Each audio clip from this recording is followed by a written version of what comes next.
1 септември, понеделник.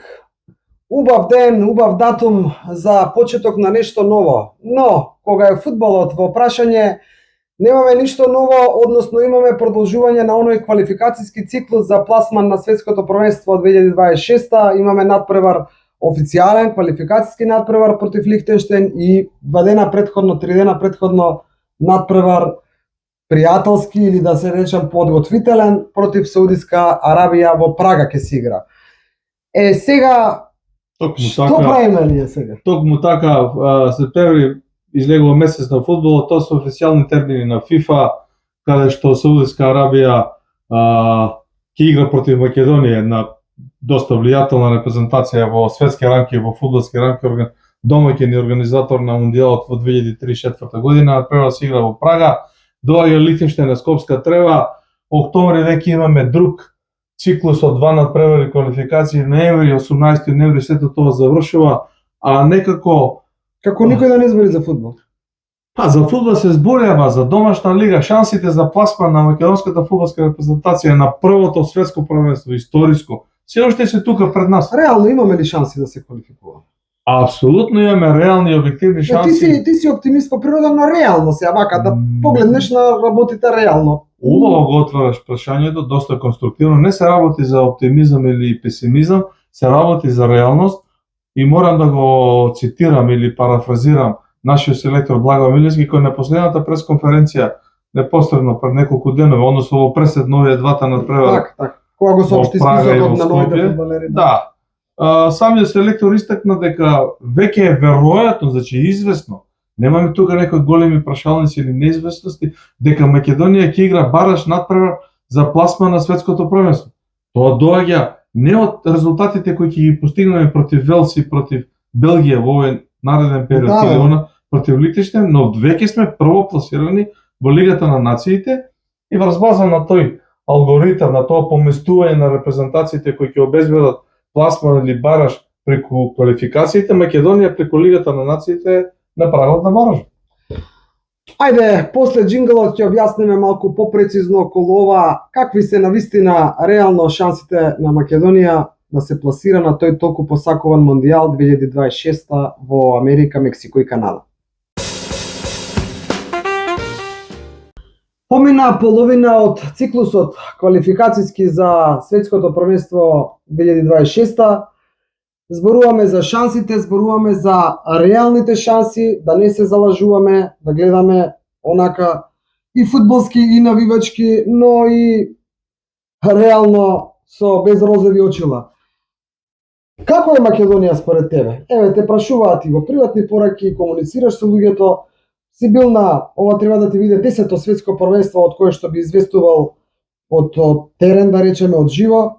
Мечтаеш Македонија да се пласира?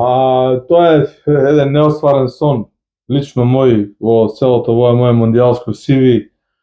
И горам од желба, бидејќи Македонија е тука, не е Македонија сега фрлена на страна или на колена, од 4 отидени надпревари, од половина тој квалификационен циклус, Македонија е прва на табелата.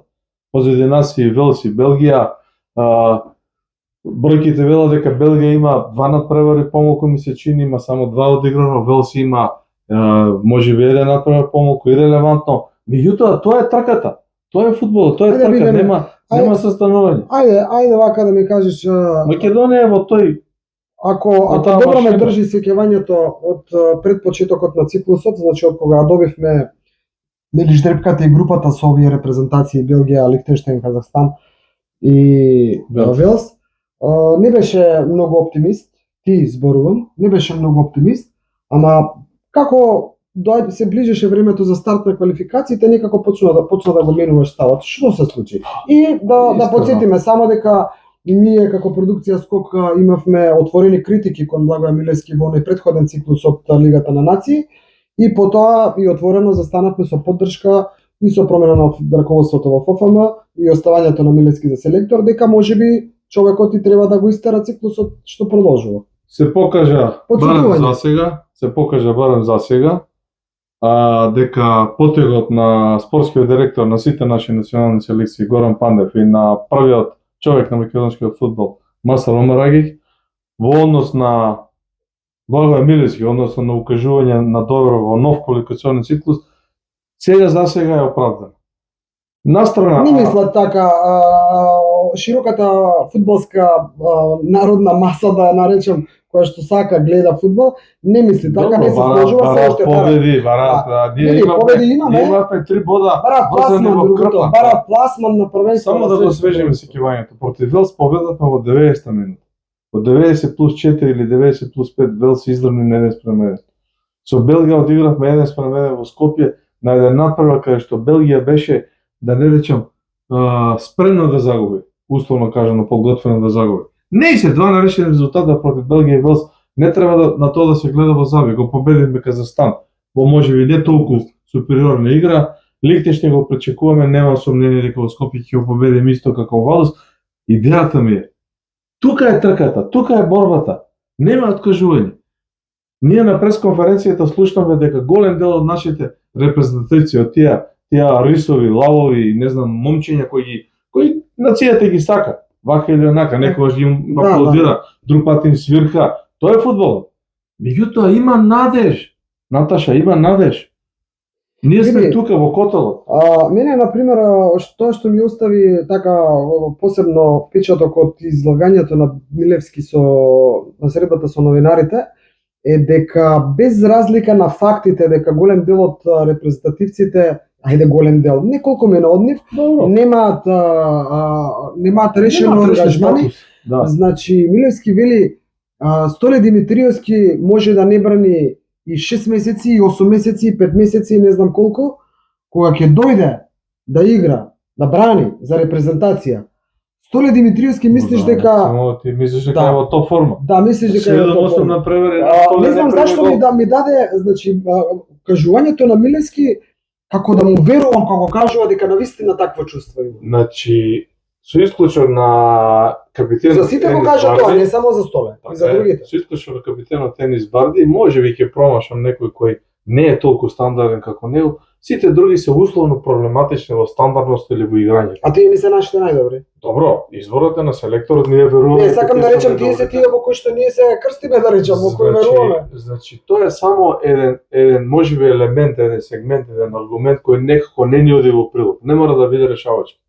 Тука е Чорлинов, тука е Елмаз, тука е од позади Муслиу, имаме бочни играчи, имаме 20 дебютанти, сега да не ги редим сите по име. Еве 20 нови фудбалери сега, кои што треба да добијат поставам шанса. Она што е важно е дека престои квалификационен циклус за неполни 2,5 месеци. Септември, октомври, 18 ноември гостувањето во Велс завршува.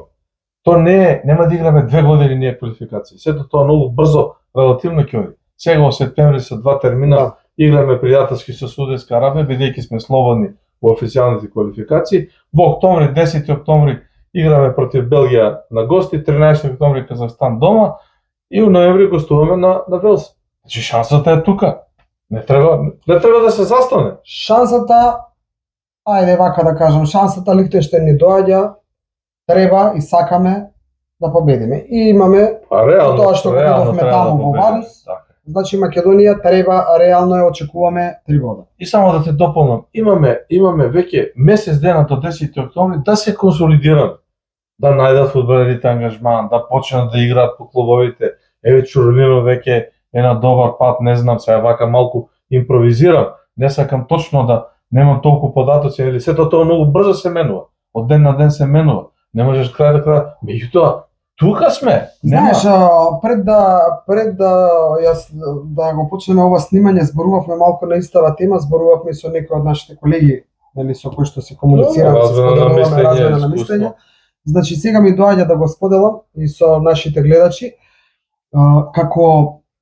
како да не сакаме да си признаеме дека, значи сите бараме резултат, сите сакаме да одиме на светско, сите сакаме да победиме, сите сакаме се, вклучувајќи ни и нас двајца. Но, ако и погледнеме на вистината реално во очи, сега само што наброја, сите овие фудбалери во кои што ние ги гледаме како Господ, дека треба да излезат и да играат фудбал, а немаат овамо ангажмани и не играат, дали не сме можеби, да не велам да се помириме со судбината, но дали не сме малку премногу така како Добро. да се изразам, како да сакаме од невозможното да направиме нешто возможно. Човече да го сакаме тоа. Ајде да елаборираме во стил како оди ова редоследно папиролошки на хартија. Значи 19 ноември завршуваат квалификации. Да. 5 декември, тоа е 2 недели после последното коло, е веќе закажана жребката за групите за светското фудбалско првенство. И што ќе Во се знае Вашингтон, кој во ќе Америка, ќе се одредат таму 12 групи по 4 екипи, 48 репрезентации. Значи 12 репрезентации, односно како дојде 16, па 8, па 4. 4 репрезентации кои ќе поминат низ тој бараш систем за да стигнат до финалниот дел за пласма во Америка, Канада и Мексико, тој нешто го на 5 декември нема да се знае. Ние ќе влеземе во жребка за светско првенство со потенцијална можност, ако се пласираме, ќе знаеме со кого ќе играме. Ние на 5 декември ние нема да знаеме дали сме пласирани, пошто нема да имаме одиграно бараш, така е. ќе знаеме ако се пласираме против кого ќе играме. И каде ќе играме. И каде? Против кого, каде и кога ќе играме. А барашни преварите се закажани за март едната година. Ма еве, тоа е шансата, тоа е сон. Зошто да не го сонуваме? Еве, јавно прашувам. Зошто да вие сите фудбалмани да не го сонуваме овој мондијалски сон дека можеме да гледаме Македонија на светско фудбалско првенство? Ајде, после жинглот ќе продолжиме да сонуваме.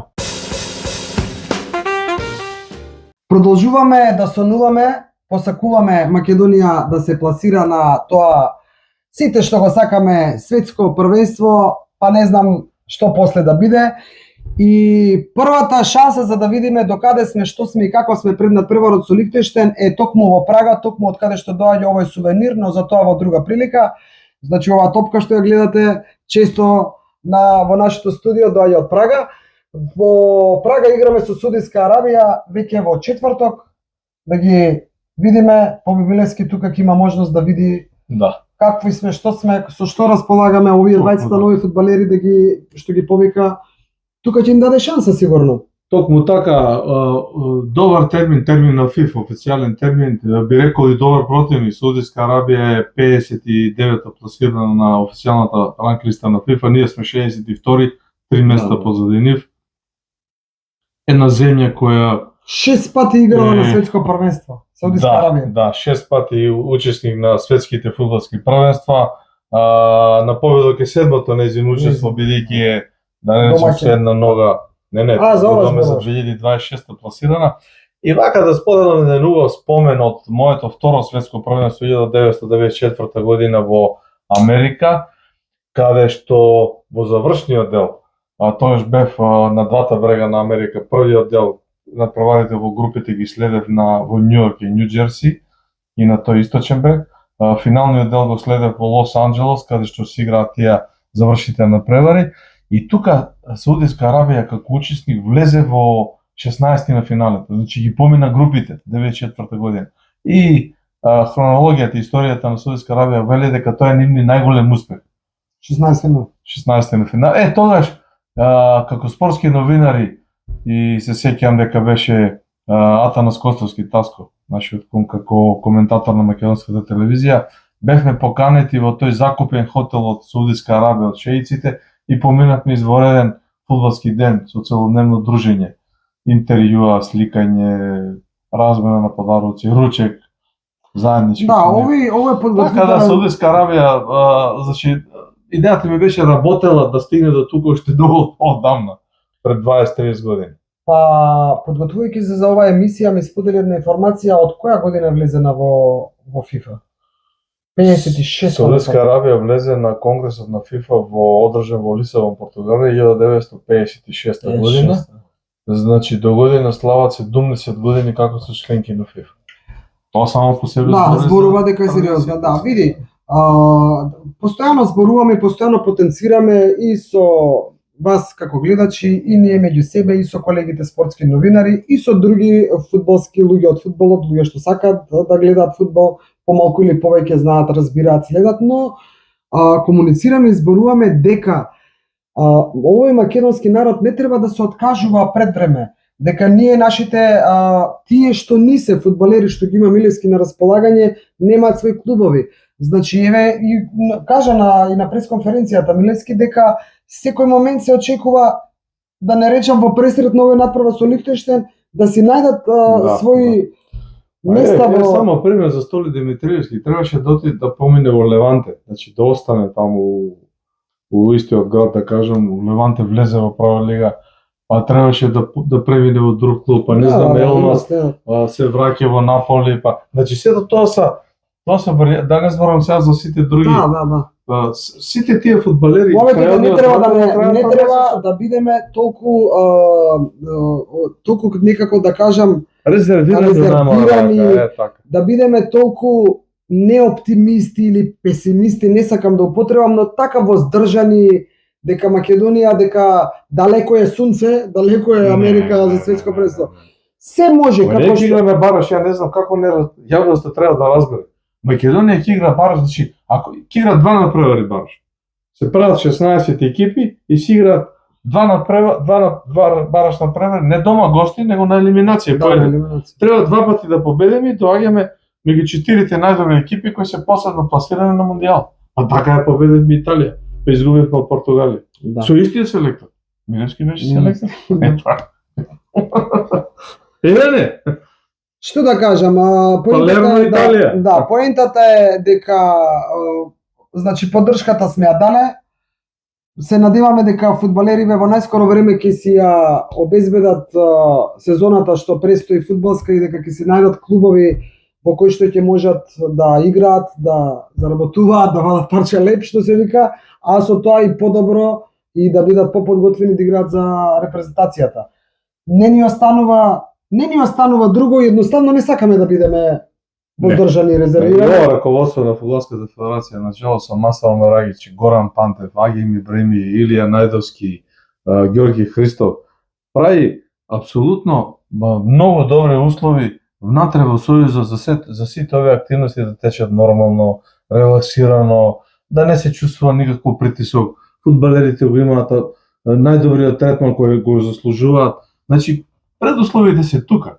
Па и квалитетот на нашите фудбалери не е за подценување. Така да, мислам дека трката, борбата допрва престои. Тоа е мое видување, мое гледање на нешто. Во четврток играме со Саудиска Арабија, потоа во недела играме на арената Тодор Проевски, што јас сакам да кажам градски стадион Скопје против Лихтенштейн. И да ги додадам двата други надпревари во октомври, значи 10 октомври на гости против Белгија, 13 октомври го прочекуваме Казахстан во Скопје и 18 ноември, да проверам, точно 18 ноември,